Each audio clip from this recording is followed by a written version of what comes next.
Kunjungan 3 menteri anak buahnya Prabowo Subianto ke Rancaikek, Kabupaten Bandung, diwarnai insiden jatuhnya Videotron. Kejadian hampir mencelakai sejumlah pejabat saat peresmian rumah susun sederhana Sawarusunawa, Rabu 18 Desember 2024, terutama kepada sosok Menteri Koordinator Menko Bidang Infrastruktur dan Pembangunan Kewilayahan, Agus Harimurti Yudhoyono (AHY). Ketika itu jebolan AKMI tahun 2000 ini memberikan sambutan peresmian rumah susun rusun Rancaikek dan Solokan Jeruk. Peristiwa tersebut terjadi sekitar pukul 16 WIB kala AHY baru mengucapkan salam.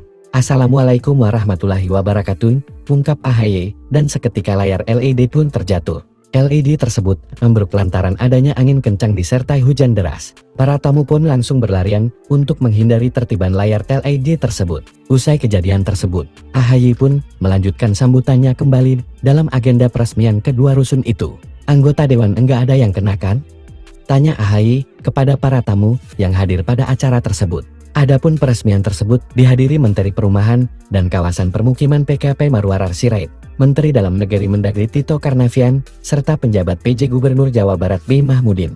Saat itu, angin kencang menerjang dan menyebabkan besi penyangga Videotron di sisi kanan panggung roboh. Suara keras terdengar ketika Videotron jatuh hanya sekitar 20 cm dari para pejabat yang duduk di bagian depan. Meski tidak ada korban dalam insiden ini, sambutan AHY sempat tertunda. Selama AHY berpidato, beberapa orang memegangi rangka Videotron di sisi kiri panggung untuk mencegah kejadian serupa karena angin masih berembus kencang. Peresmian Runawa ini dihadiri Menteri Perumahan dan Kawasan Permukiman, Menteri Dalam Negeri Mendagri, serta sejumlah deputi, staf khusus, dan anggota DPR di Jawa Barat.